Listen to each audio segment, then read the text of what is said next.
Salut à toi qui écoute cette vidéo. Le Seigneur m'avait mis à cœur un autre thème. C'était vraiment la disposition en fait. Quelle est ta disposition lorsque tu viens dans un endroit où le nom de Jésus est invoqué? Beaucoup de chrétiens, lorsqu'ils rentrent dans la maison de Dieu, certains viennent en retard, d'autres prient chez eux, mais ça c'est un autre sujet.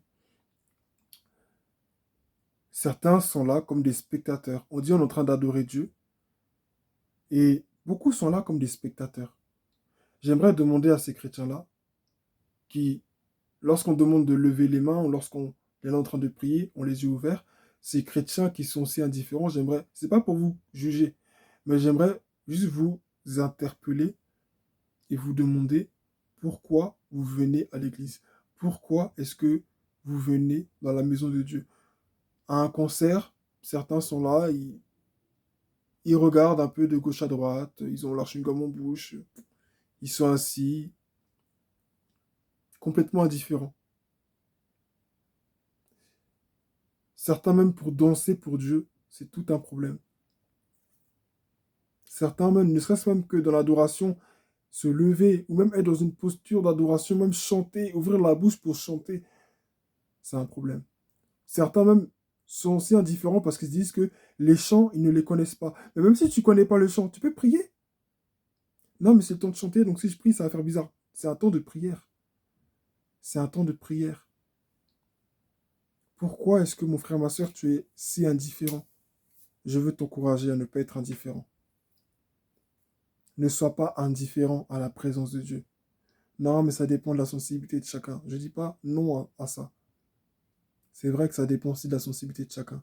Mais quand tu t'es levé de chez toi, que tu t'es habillé, que tu as mis tes chaussures, tu t'es lavé le visage, tu t'es brossé, tu t'es parfumé, et tu as fait tout ce long chemin pour venir jusqu'ici, je ne crois pas que ce soit juste pour regarder le plafond.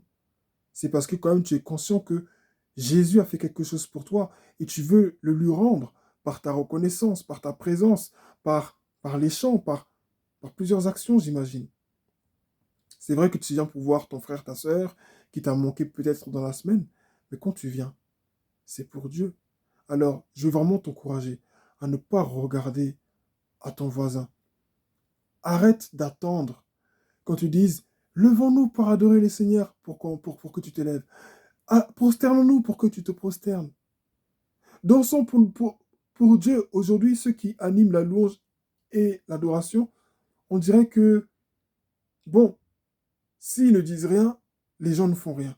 Le peuple est un peu comme des robots, quoi. Il faut appuyer sur le bon bouton pour qu'il bouge, pour qu'il... Mais si tu n'appuies pas sur le bouton, il ne bougera pas. Est-ce que tu es conscient de pour qui tu es là? Est-ce que tu es conscient de ce que Jésus a fait pour toi sur la croix? J'aimerais vraiment t'inviter à méditer là-dessus. Le but n'est pas de venir dans la maison de Dieu et de se rouler à terre ou de sauter comme des... Voilà. Mais être un peu plus conscient. Tu vois, quand le Saint-Esprit conduit certaines personnes, tu vois que certains sont très calmes, ils sont assis, ils sont vraiment posés. Tu penses qu'ils dorment ou tu penses même des fois qu'ils rêvent. Mais non, l'Esprit de Dieu qu'on est sur toi, il ne va pas forcément te pousser à t'agiter, mais il peut aussi te pousser à, des fois, même presque te renfermer sur toi-même, dans le sens, presque te renfermer sur toi-même, où tu seras dans une posture de révérence vis-à-vis de Dieu et tu seras là en train de contempler ton Dieu.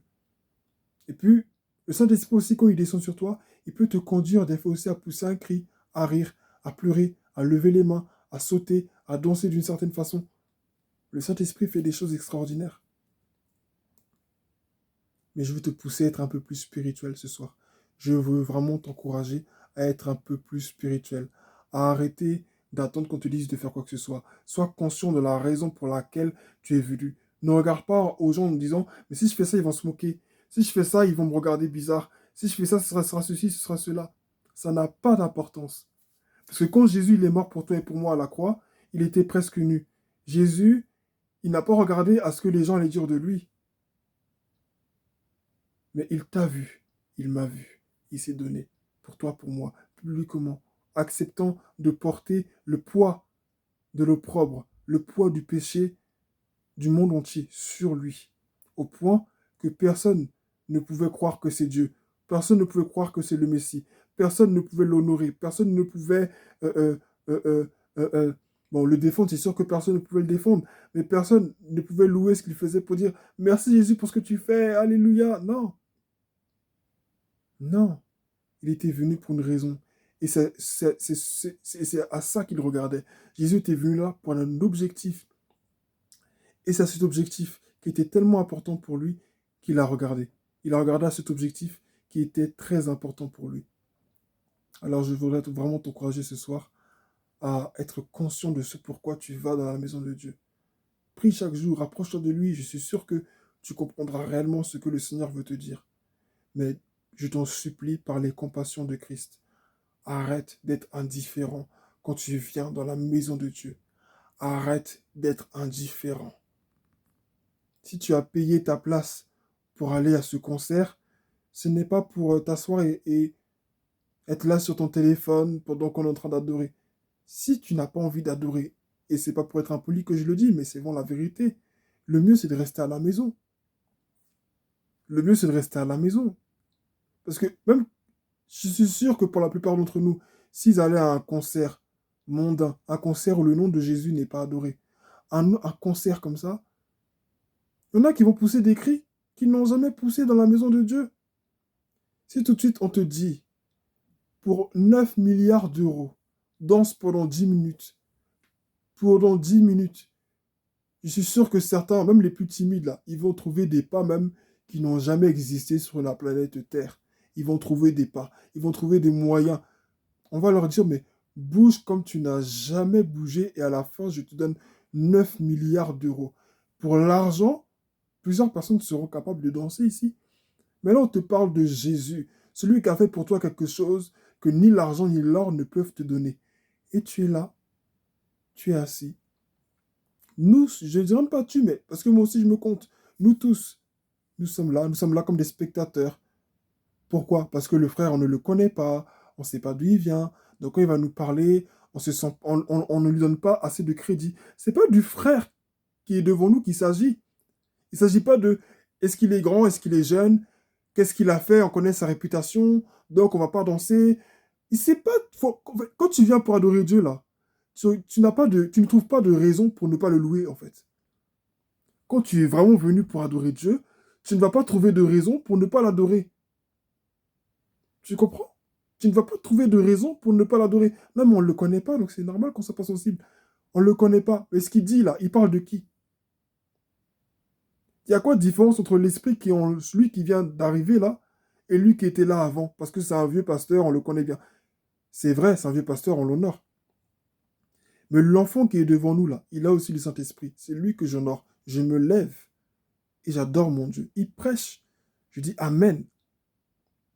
Si je dois dire avance, je lui dirai aussi avance. Je l'encouragerai. Amen.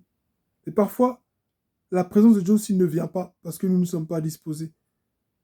Nous avons diverses raisons pour ne pas louer Dieu, pour ne pas faire ceci, pour ne pas faire cela. Je crois que tu as compris ce que le Seigneur voulait te dire.